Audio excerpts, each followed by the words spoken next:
to the republic for which it stands, one nation, under God, indivisible, with liberty and justice for all. Guns, self-defense, concealed carry. This is the Patriot Defense Podcast. From the war room in Idaho's high desert, here's your host, Todd Echols.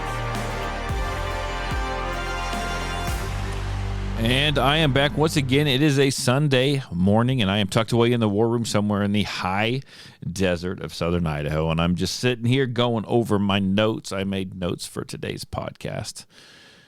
We'll see if I can stay on topic now. Highly doubt it, but start off by saying, what is it? We always have the weather report on this. It is cold and calm outside. That's what it is, and every day that goes by, the closer we are to spring, and I'm here for it. I'm done. I'm done with the cold. I want to mow my lawn again. I want to go out and shoot guns without having like 5 layers on. That is what I want. Yesterday, speaking of the cold, I had a permit class, a pretty full permit class, to be honest with you. A lot of people here, and it decided to be relatively chilly out. Good group of people. I know I say that all the time, but man, I have the best groups of people show up and take my classes, and I do appreciate that. Very rarely, and it hasn't happened for a long time, do I get someone who is just ignorant and challenging me all the time, and they are just wonderful people. We had a good time, and they were troopers, man. It was cold in the afternoon when we started shooting. There was about a 10 to 15 mile an hour wind, and it was like the hand warmers were not cutting it. So we took lots of breaks, and went back out and finished up shooting, and still got everyone out here in a decent amount of time. Great class. Everything went perfect, really. I got some things that I want to talk about concerning my permit classes, just stuff that I see, stuff that I think about, and we're going to get back to that a little later, but I just wanted to let you know I did have a class yesterday. And also, what happened last week? We started not all the groups, we had all the men's groups and the advanced women groups as far as shooting academies. They all started last week, and I had a class for the elite group on Monday evening, which that is going to be a fantastic group. We're going to have lots of fun. I was actually just kind of making the schedule out and marking down the things we're going to do. Now, that group is meeting twice a month. They're meeting one Monday evening a month, or we're just going to solely kind of work on drills. And then they're meeting, it is the kind of the really, it is the elite group. That's what I call it. So they also meet on one Saturday a month in the morning, and we're going to just really push heavy. They're going to be here for a couple hours, if not more. We're going to push real heavy and do drills and whatnot. And I know I talk about it all the time, but this is a new class that I'm doing this year, and I'm really looking forward to pushing that and moving fast and just really kind of pushing the envelope of what I've done here before at Patriot Defense. I got a group of guys that is up to the task. They've proved that. They have qualified, and now it is time to move on and see what we can do this summer. And then, of course, my other men's group started this week. Great. It's almost full. I actually might sign up someone else today, actually. But that's going to be a great group. I got people returning that have been here before and new people. And some guys I've actually brought their sons. They signed up again for the class. Instead of moving on to the elite group, they have signed up their sons, and they're bringing their sons. And that's, well, what a cool thing to do. I'd have loved it if my dad had done something like that, when I was younger. I don't think concealed carry was quite a thing. I mean, it happened, but it wasn't quite a thing when I was younger. But man, that would have been cool. What a couple of lucky kids, man. That's just the way I look at that. So what a cool thing to do with your son, or what a cool thing to do with your dad. Had the advanced women's group. Those ladies have all been here before, and they took the beginners class, and they're all in the advanced group now. So that's going to be a fun group. Got a lot of dry fire practice in all those groups. It is too dark to shoot at this point. It's kind of cold, but I'm not really worried about that. But it is too dark to shoot until we encounter our time change, which I believe is next month sometime. I need to figure that out and schedule accordingly, because as soon as that time changes, we will be outside shooting right away, because that's what these people signed up for. I've got two more. Let's see, I'm looking here. I've got two beginners women's groups that fire up this week. So it kind of alternates for me. 3 nights a week I have classes. 2 nights a week I have classes. 3 nights a week, 2 nights, 3, 2, 3, 2, all the way through. It already started all the way through the end of November. So I've carefully scheduled that around my 11-year-old son's activities, his trap and skeet team shooting, his taekwondo. So I'm kind of busy in the evening. So if you ever see Todd wandering around town not doing much during the day, it's because I don't have any classes during the day, and I do most of my work in evenings, in the evenings and on the weekends when no one else is doing anything, which is fine with me. So I'm good with that. I am looking down my list here. Look at that. I'm going to cross this topic off, cross that one off. So big news. I've been talking about, at least big news for me, and if you're on social media, you already know this, but I thought I'd send it out there to all the people in podcast land. I have this list of firearms every year that I want to purchase, and I'm kind of slowly whittling away on it, list for the year. And every now and then, one pops up that I just don't know is going to be there. It just shows up, and then I have to go and purchase it. Now, there's been a rifle that I've been looking for probably 10 years, and it is an M1 Garand, and M1 Garands are cool. They got quite the following, and they're very collectible. If you don't know much about the M1 Garand, I probably have my years a little wrong here, but they were used in World War II. They were also used in the Korean War, and they're being made by Springfield Armory, and then just like usual, or just like a lot of other things, not usual, just like a lot of other things, during the wartime effort, a lot of times they relied on other manufacturers to kick in, whether it be donate steel or whatever it is, to kind of help with the wartime efforts. And when it came to the manufacturing of the M1 Garands, they were sending those out. Now, those who don't know what an M1 Garand is I believe I could have this wrong, so I hate to say it, but I believe it's one of the first semi-automatic rifles, and it is chambered in 30-06. Pretty cool rifle, really heavy for a rifle, but back in the day, it is what it is.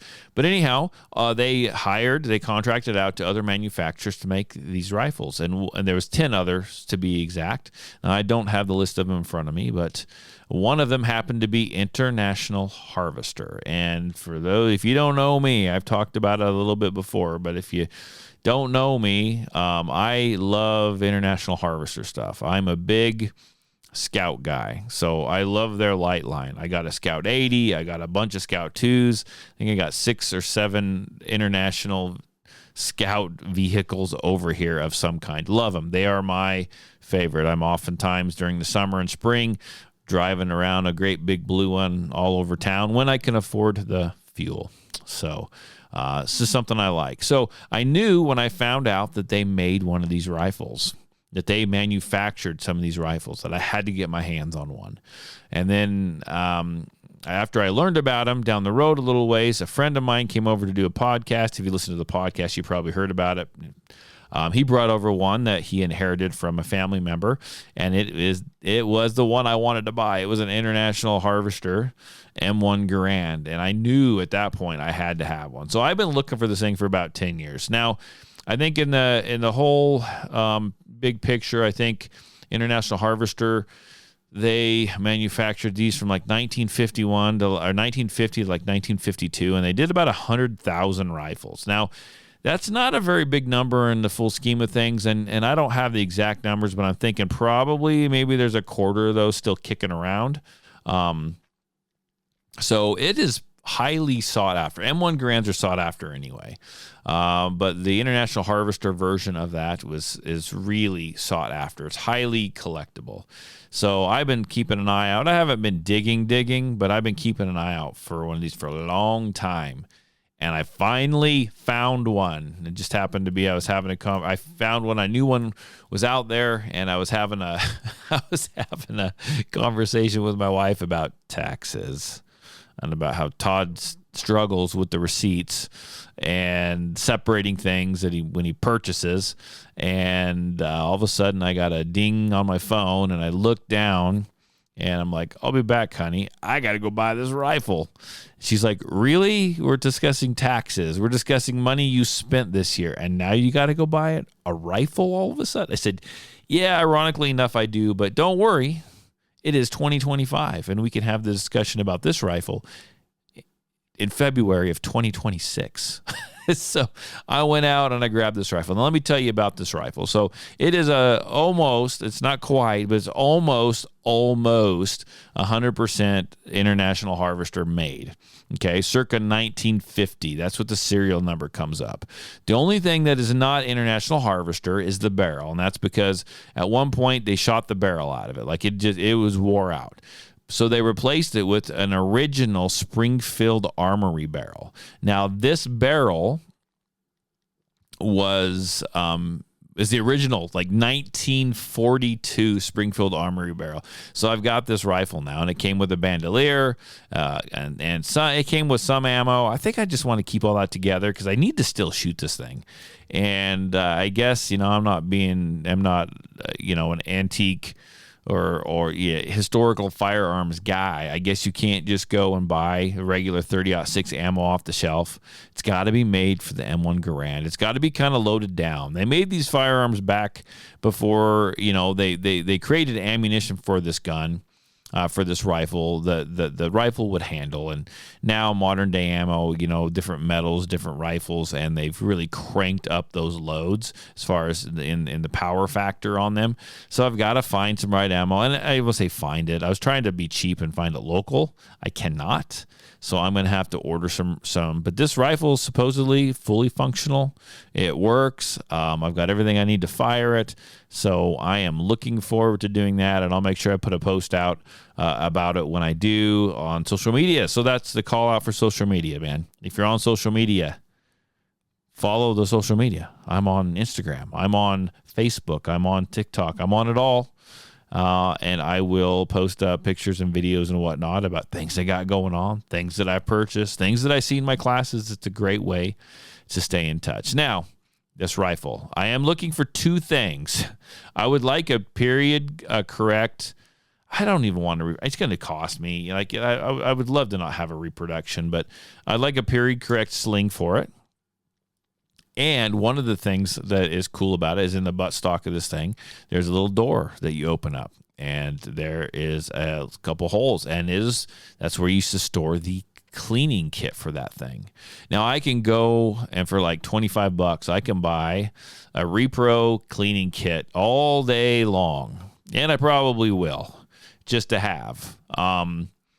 But I would really love, I probably will pay a hefty price for it. I don't even know what something like that would cost, but I would really love to get an actual period correct, not a repro, not a reproduction, but an actual M1 Garand cleaning kit, and have it with that rifle. That would just be the cat's meow. If I could find that, that'd make my day. So I'm kind of keeping an eye out, looking for one. If you know where one is, get a hold of me, man. You can call me, you can text me a link, or text me and tell me that you have one and you want like $1 million for it, and I'll tell you to keep it. I'll just go buy a plastic one.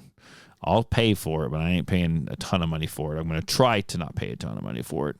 You can call me. You can text me. Area code 620-794-6223.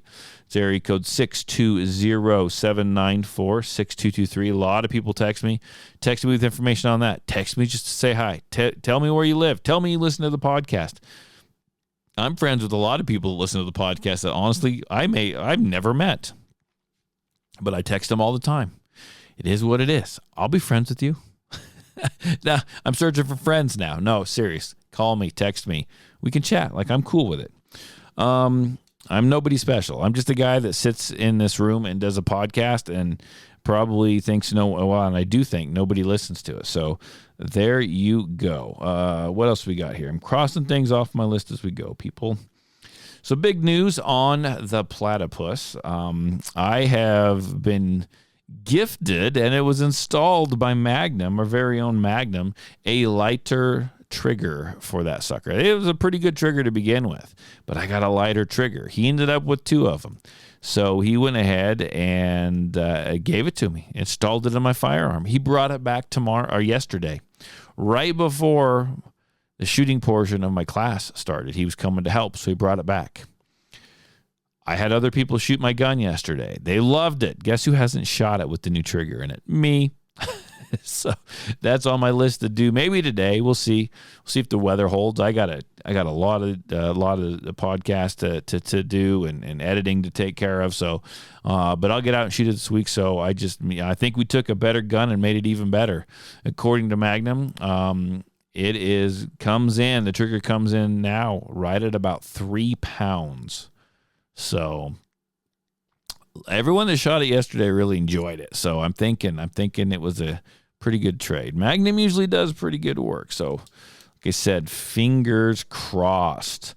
I've talked about this a ton before, so I'm not going to hash on it, but I'm just going to do another call out about this a little bit. Small guns, man. If you got massive hands, if you got fingers the size of freaking bratwursts, you probably shouldn't be shooting a little gun.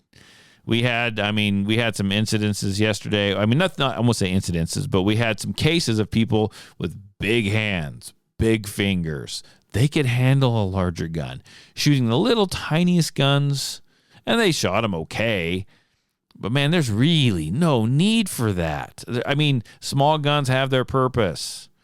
And these people were just, I don't know. The one guy, he was doing just fine, but his finger was so big that when he put it inside the trigger guard, between the trigger and the actual trigger guard, the front of the trigger guard, there's literally no room there.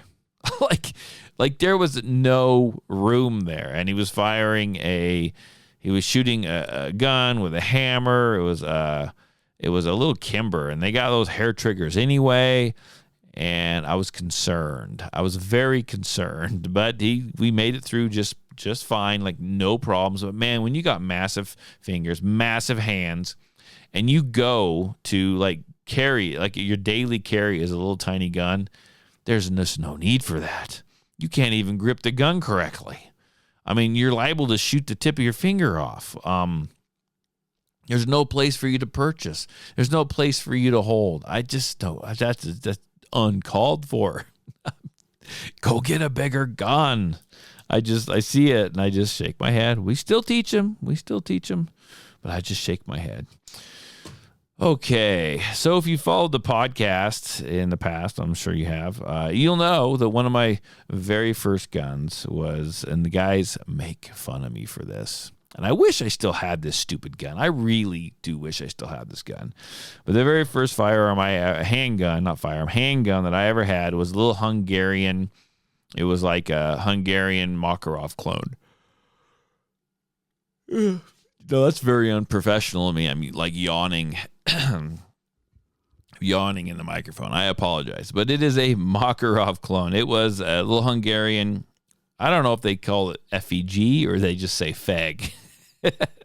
It's a FEG PA-63. It was chambered at 9x18 Makarov. It was cool. And it looked just like an old Makarov or like a PPK or something.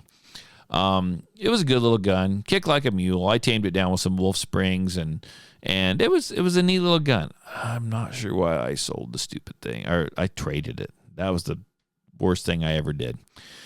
But anyhow, there was a gun show yesterday. This is why I bring this up. There was a gun show yesterday, and I was stuck in a class all day. A guy that listened to this podcast, and a buddy of mine, he texted me a picture of a gun at the gun show, and it was another FEG. It was an FEG 45 caliber. This thing is ugly. It was ugly. So it's a Hungarian version. It's like a Hungarian clone. It was a Hungarian gun, obviously, but they had cloned. It was like a clone of the high standard. And I went and poked around online, and everyone said that was a fantastic gun, and they just run. It's like military surplus. That was actually made down for a Hungarian like law enforcement, right? But man, I thought about going and picking it up. It's like $375, and they said they're getting a little harder to find. So I don't know. I'm not going to get it. Obviously, I got other guns I need to buy, folks. Like this would be one of those ones that just jumped up like right in front of me. I got other guns I need to buy, so I'm not going to go get it. I thought long and hard about it because I'm sure no one else is purchasing the thing. It's probably just sitting in the corner. But I don't know. It was there. I almost purchased it. I just don't need another gun with weird. I don't not say weird ammo. I don't need another variant of ammunition to worry about another caliber ammo to buy. I really don't. And that gun, that money could go to something else, maybe another more practical style gun. It's kind of eating on me. Like I feel like I should run down. What time is it? I'm looking. Oh, they're probably. 12 o'clock. I'm going to say I don't have time to go get it just to keep myself from purchasing this thing. I'll probably never see another one. And why do I need it? It's not a highly sought after gun, but why do I like the weird stuff? I really do. I like the weird stuff, but I think I'll pass on it. So let me look here. I have one more thing that I wanted to talk about. I made a post on Facebook the other day, and this is something I've talked about before, but this is actually a post that had been originally put up. This link had been put up by my son's Taekwondo martial arts. I don't know what they call him, master, sensei, coach. I don't know what they call him. I don't want to offend anybody, but I'm going to read this. I normally don't like to read a lot of stuff on the podcast, but I'm going to read this because it relates to, and this is when I repost, it relates to shooting as well. And every time I go and watch his Taekwondo and I watch him talk about techniques and I watch him learn this stuff and I watch him learn how to balance and control their muscle movements and all this other stuff, right? These are all little kids doing this, most of them. It just relates so much to shooting. So just bear with me. I'm going to read this, and it may not be super fun, but I'm going to read it and listen to it and take this into account when you're out training, right? Training can be fun, but training is also serious. So it says it should take me about 1 minute and 40 seconds to read it. So bear with me. I graduated from Filer. I may not read that well. It says, muscle memory is built by repetition. And doing something wrong during that repetition ingrains it into your mind. It's much more beneficial to do it right the first time than training bad information out later on. We've talked about that before, right? It says, in the martial arts, faster is usually considered better. Performing a faster kick or punch. Fast, however, can also hide a lot of problems, especially bad technique. When I watch students practice, there are often times where they display poor biomechanics, things that can dramatically reduce power and efficiency. So on occasion, I will get them to slow down, practicing their techniques very slowly, while intensely focusing on what and how they are doing them, paying attention to correct biomechanics, balance, and form. Some experienced students can have difficulty correcting their form. They have integrated their technique into muscle memory so much that unless they are really concentrating on what they are doing, they just revert to what they have been doing all along, which is incorrect. If you sometimes incorporate slow practice into your training, your technique will really improve. It will help to get rid of those often unnecessary movements that you may not realize you're doing. Also, moving slowly can help you keep better balance and stability. Training slowly requires intent and focus with a bit of mindfulness thrown in, as well as repetition, helping to condition internal muscles that are part of larger muscle groups, tendons, and ligaments. Practicing slow can also help define those applications you may be looking for when practicing. It can give you the opportunity to interpret movements in a different way beyond its terminology and normal use. When you slow things down, you're not just refining technique. You can start to peel back the layers of your kata, starting to see movements differently. let's see, that turn that you always thought was just a turn, maybe it's a throw. That simple block, perhaps it's a joint lock, part of a neck crank, or a setup for a strike. By practicing slowly, you give yourself the chance to explore applications you may have missed to connect the dots between form and function. It's in this deliberate practice that kata stops being just a series of blocks, punches, and kicks and starts becoming a living, breathing self-defense system. Slow down, take your time, move with purpose, because sometimes the answers you're looking for aren't hidden. They're just waiting for you to slow down enough to see them. Now, I know this has to do with martial arts, but I'm going to tell you right now, there is a lot of similarities and a lot of crossovers when it comes to shooting a firearm. And not just the fundamentals. Fundamentals are super important, right? This relates to fundamentals as well, but learning how to draw that firearm, learning how to drive out, acquire those sights, all the little things, learning how to trigger press quick, find that reset and do it again. Slow that down, feel it out, commit that to muscle memory. And here's the key. Do all this stuff. Be willing to change if you are doing it incorrectly, right? Don't just do something and go, that worked and whatever. Look at it hard, long and hard. Slow it down. Maybe you're doing something wrong, something you don't even realize. And you can gain muscle memory. You can create those neural pathways. But you can also do it so quickly and fast because it's cool or tactical or sexy to do all that stuff that you start doing stuff incorrectly. And then those take over and create those bad repetitions, that bad muscle memory, those wrong neural pathways, but those neural pathways to do that, whatever you did, to do that incorrectly. Like that affects your shooting a bunch. And it's really hard sometimes to change what we call range or training scars because you've trained it into your system, right? When you shoot and you want to go quick and you want to learn how to draw, you have to learn how to be efficient. So what does that mean? You have to learn how to perfect those movements, right?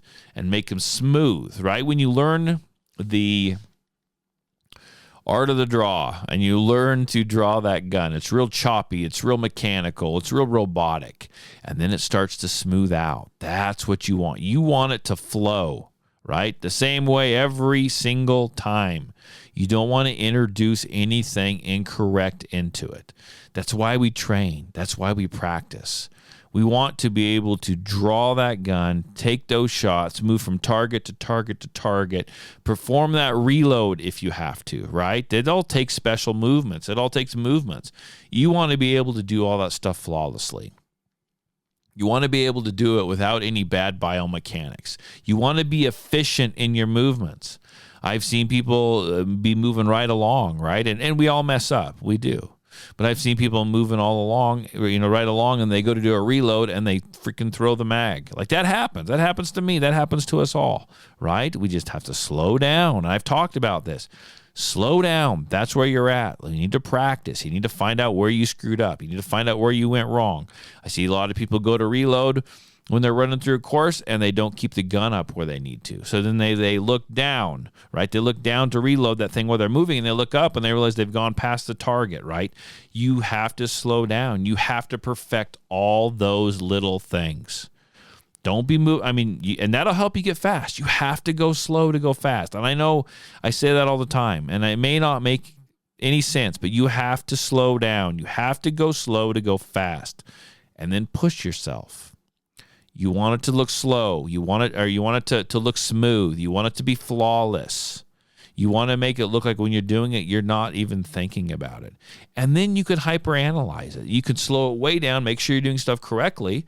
And just like this article pointed out, you may miss an opportunity. Maybe there's something that you're doing everything correct, but maybe you slow it down and you realize, hey, I could be faster because I could make it better because I could adjust this. Where are my mags placed? I could adjust this. Or I'm still doing good. I'm doing everything correctly, but I think if I adjusted my grip just a little bit more, I think I could manage the recoil on this gun a smidge better and get a little bit faster, right? Striving to be better. Slow down. It's good. It's fun to go fast. It's fun to do all that. And you will and you can, but we need to incorporate some slow down stuff in there, right? One of the things I have a lot of my groups do is, and a lot of them just roll their eyes, it's we've been moving fast. We've been doing lots of stuff. Let's slow down. Let's do some dry fire. Let's do the 50-50 drill. And that is taking someone that maybe mag dumps or runs through magazines, boom, boom, boom, boom, reload, boom, boom, boom, boom, and they're running through a course to let's stand static on the range, right? You always have to revisit where you started. Let's stand static on the range. Let's do a 50-50 drill. Let's really watch. Because if you've developed that muscle memory, when you do that 50-50 drill, like your sights will drop right back where they need to be. You'll load up that trigger. You'll be on the wall. Your shots will be good, and you won't flinch. How many people can run through one of those and not catch something and go, I just run through that 50-50 drill and I'm 100% perfect? Nobody that I know can do that. Nobody that I know can do that. Right? And it shows it. And that shows us we still have stuff to work on. People like to have a big target to shoot at. Boom, boom, boom, boom, boom. I put a big target up there with a bunch of little circles and say, you got to put one round in every one of those circles. People lose their mind. They lose their mind. Slow down. Pay attention. Go fast. Go fast for a while. Slow back down. Make sure everything's still solid. It's that easy, folks. Really is that easy. It's just, here's what it takes. Here's what shooting correctly takes. Here's what shooting good and being proficient and being an impressive shooter takes. And it's what a lot of people don't want to give it. And that's time and dedication. If you're going to carry a gun on your person, you got to put in the time. You got to be dedicated to your craft. You owe it to yourself and everyone around you, and people aren't willing to put in the time. It is a world that we live in where you snap your fingers and shit is done right away. And it does not work that way in shooting and a lot of other things when you're building skills. It does not work. For example, my son, he's 11 years old. He's been doing Taekwondo for a year and a half. And he can learn those katas, forms, whatever they're called, the one steps, all that stuff. Like he just learned, he can learn all that stuff. And when he starts, he's like looking up to the older kids in the class or the kids that have been there for a while. Like, oh my God, look at that kick. Look at that guy, how he can kick. Oh, that dude can kick. He can chamber it. He can kick out, and he can like hold his balance. And that was the big deal when he started. Oh man, guess what? My 11-year-old, he can do that now, right? He can get a good kick. He can kick high. He's learning when to use them. He's got his balance is way better than when he started. He's getting stronger. He's getting more efficient. He's developing those neural pathways and that muscle memory to do everything correct. And that is the same way it works in shooting. It's easy. It really is. The process is actually easy. It's putting in the time and the effort that is not for a lot of people. It takes a little bit of sacrifice. So there you go. We will end on that note. If you listen to the podcast, I sure appreciate it. Share it with your family. Share it with your friends. Hopefully y'all enjoyed my impassioned speech at the end there. That took a lot out of me. It's time for lunch is what it is. It's time for lunch. Okay. I will see you guys in a week. Thanks for listening. Bye.